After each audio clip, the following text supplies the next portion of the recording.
ये राज्य ऐसे है जी जो नरमाई से नहीं चल सकता। यहाँ पे आपको सख्त होना पड़ेगा। तो अभी राजा का मुकुट उतरने वाला है और दिल्ली की प्रजा उसको सबक सिखाने जो 9 साल में पॉल्यूशन का सॉल्यूशन ना कर पाए और 10 दिन में पॉल्यूशन खत्म करने की हम उम्मीद नहीं रखते। सीबीआई बुलाएगी तो मैं जाऊंगा, ईडी बुलाएगी तो जाऊंगा। मैं डरता नहीं, मैं घबराता नहीं। मैं मेरे जैसे 100 केजरीवाल है। सरकारी जमीन पर सरकारी पैसों का दुरुपयोग कर अपने लिए महल बनाने वाला पहला दिल्ली का मुख्यमंत्री। आपके पास हजारों करोड़ खर्च करने की आपके पास कैपेसिटी है, आपके पास इम्प्लीमेंट करने के लिए पुलिस है, आप क्यों नहीं उसको इम्प्लीमेंट कर रहे हैं? आप उसको जो बात करते थे मैं कट्टर ईमानदार हूँ, आज दुम दुबा के भाग रहे हैं। आज नहीं तो कल पेश होना होगा। अभी तो ईडी बहाना है, सुप्रीम कोर्ट ने संज्ञान लिया। शीश महल की फाइल अधिकारियों से पूछता रहे बाबा आप बाबूजी कब तक भागोगे? कहाँ के रहने वाले हैं, क्या नाम है?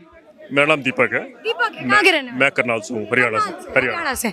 ये बताइए, देखिए आप हरियाणा से हैं, पराली जलती है, केजरीवाल जी सारा ठीकरा हरियाणा की पराली पर फोड़ रहे हैं कि दिल्ली में प्रदूषण हरियाणा की पराली की वजह से है। क्या कहेंगे दीपक जी, कितना सत्य है कितना झूठ?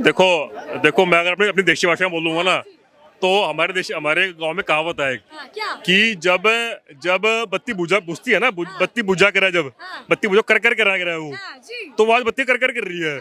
ठीक है जी, इसलिए वो केंद्र की गलती है, फलाने गलती है, ढकानी गलती है। तो जब आज पावर में हो आपके पास हजारों करोड़ खर्च करने की आपके पास कैपेसिटी है, आपके पास इम्प्लीमेंट करने के लिए पुलिस है, आप क्यों नहीं उसको इम्प्लीमेंट कर रहे हैं? आप क्यों नहीं इम्प्लीमेंट कर रहे कानून को? क्यों नहीं आप जहाँ पे आपकी सरकार है आप वहां तो कंट्रोल करो। पंजाब में 50 हजार किसान है, लगभग मैं उससे बोलता हूँ 50 हजार किसान है, तो 50 हजार खेत भी तो होंगे। कोई 20 एकड़ का, कोई 1 एकड़ का, कोई 10 एकड़ का, कोई 100 एकड़ का खेत भी तो होगा। तो पराली जल भी रही है वहाँ, ठीक है? तो वो तो कंट्रोल करो। आप वो तो आप कंट्रोल करो, तभी तो आप अपनी जगह पूरी करो। आप अपनी जगह पूरी करो, आपको उंगली नहीं उठाया कोई। बताइए दीपक जी, वो तो हरियाणा वालों पे डाल रहे हैं, लेकिन आप किसको जिम्मेदार मानते हैं दिल्ली के प्रदूषण का? देखो, दिल्ली में पोल्यूशन आज से नहीं है। दिल्ली में पोल्यूशन 20 साल से है। ठीक है जी, दिल्ली में अंधाधुंध कंस्ट्रक्शन है, दिल्ली में अंधाधुंध गाड़ियां हैं, अंधाधुंध बाइक्स हैं। दिल्ली में हरियाणा पंजाब से लाखों हजारों गाड़ी आती हैं, रोज आती हैं। ठीक है जी, अगर वहाँ पराली जल रही है तो वहां से भी धुआं आ रहा है। ठीक है जी, तब मेन बात है कि इसका समाधान क्या है? समाधान क्या है कि जिससे कि ये पोल्यूशन खत्म हो? समाधान ये है कि every government should take the responsibility. हर सरकार अपनी रिस्पॉन्सिबिलिटी ले कि भैया मैं अपना स्टेट में नहीं ओढ़ दूंगा। ठीक है, मैं अपने स्टेट में पराली नहीं जलने दूंगा। मैं अपने राज्य में चाहे मुझे व्हीकल आधे करने पड़े, चाहे कानून सख्त करने पड़े, भाई मैं अपने राज्य में पोल्यूशन नहीं ओढ़ दूंगा। खत्म पोल्यूशन। नहीं, लेकिन देखिए जब केजरीवाल जी, एक मिनट, देखो दिल्ली, मैं अपनी बात पूरी, सॉरी बात काट दी मैंने आप। देखो दिल्ली एक ऐसा राज्य है जो कि नरमाई से नहीं चल सकता। ये राज्य ऐसे है जी जो नरमाई से नहीं चल सकता। यहाँ पे आपको सख्त होना पड़ेगा। जहाँ पे जो भी सीएम है या केंद्र शासित राज्य है ये, तो दोनों को सख्त होना पड़ेगा, तभी दिल्ली चल सकती है जी। दिल्ली का माहौल ऐसा है, दिल्ली का माहौल ऐसा है। अब हम हरियाणा के हैं जी। हरियाणा में मोस्टली कल्चर हरियाणवी कल्चर है। जब एक जगह आग लगती है हर जगह मैसेज पहुंच जाता है कि भैया ये काम नहीं करना। ठीक है, नहीं तो पड़ेगा लट। अच्छा, लट पड़े। हाँ, ये हमारे हरियाणा में है। ठीक है जी, अब दिल्ली में क्या, हर प्रांत का आदमी रहता है। काम किया अपना राज्य चला गया, काम किया अपना राज्य चला गया। ठीक है जी, तो दिल्ली में सख्ताई से आपको चलना पड़ेगा आपको, तब जाके आप मतलब सोसाइटी में चेंज ला सकते हो आप भी। अच्छा देखिए दीपक जी, एक बात और कही जाती थी जब केजरीवाल जी पंजाब में नहीं आए थे, वो ये कहते थे कि हम ऐसा केमिकल लाएंगे कि पराली नहीं जलेगी, वो खाद में मिल जाएगा। आपको क्या लगता है कि पंजाब में आ गई उनकी सरकार, लेकिन अभी भी वैसा कुछ नहीं हुआ, वो दोष हरियाणा को दे रहे हैं? क्या कहीं कमी आ रही है, क्या हो रहा है? देखो हमारे सीएम साहब कोई अकेले सीएम नहीं है। ठीक है, हर राज्य में एक सीएम है। ठीक है, फर्क इतना है कि कोई तो ठोस सीएम है, मोदी वर्गा सीएम था, पीएम है, कोई हल्के फुल्के सीएम है जिनकी बात को मानता ही नहीं, जो अपनी बात पर खड़े ही नहीं होते। तब जब जैसा राजा वैसी प्रजा। जैसा जो राजा है मान लो पंजाब में, वैसी प्रजा है जी।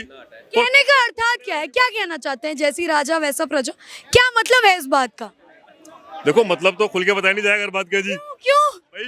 भाई हर बात का मतलब खुल के नहीं बताया जाता है जी, है ना। ये भाई खुल के बता देगा, ये भाई ऐसा बताइए कि आप नहीं बताएंगे। हमारे भाई बड़े समझदार है, हरियाणा से आ रहे हैं दिल्ली में बात करने के लिए, बड़ी अच्छी बात है। और बड़े भाई जो बात है आपने कहा दमदार होना चाहिए, तो उनकी सोच नहीं है, दमदारी होती है सोच। जो मुख्यमंत्री बनकर निर्णय ले जनता के लिए, और राजा बनकर जब प्रजा खुश होगी तो राजा तभी तक रह सकता है। जब बात करते हैं बड़ी बड़ी, तो जनता ने 3 बारी दिल्ली के राजा बनाया, तो अभी राजा का मुकुट उतरने वाला है और दिल्ली की प्रजा उसको सबक सिखाने की। और जो हरियाणा की बात कर रहे हैं, हरियाणा में डबल इंजन की सरकारों को बदनाम करने का, अब पंजाब का नाम नहीं लेते, अब पराली जल रही है जी हरियाणा में। जब किसानों के ऊपर कोई कार्रवाई होगी तो किसानों के मसीहा बन के घड़ियालों से रहेंगे, देखिए भाजपा किसान विरोधी है, हम आपके हितैषी हैं, हम खाद बना देंगे। अरे जब आपकी राज्य में सरकार है, आप फुल पुलिस है, पुलिस आपके पास है, कृषि विभाग आपके पास है, राजस्व मंत्री आपका है, और जो पर्यावरण मंत्री है पंजाब का आपके पास है, तो भैया वहाँ पर खाद पराली के लोगों का भला क्यों नहीं करते?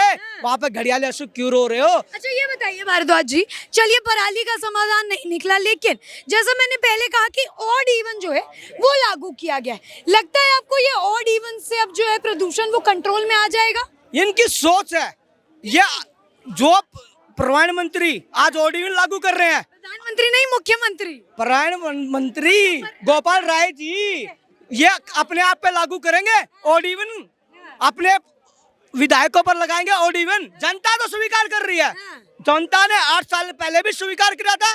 जनता को जीना है, जनता ने अपने बच्चों को देखना, अपने परिवार को देखना है। तुम अपने घड़ियालों से न बहाकर इम्प्लीमेंट के लिए काम क्यों नहीं करते? जो 9 साल में पॉल्यूशन का सोल्यूशन ना कर पाए, और 10 दिन में पॉल्यूशन खत्म करने की हम उम्मीद नहीं रखते।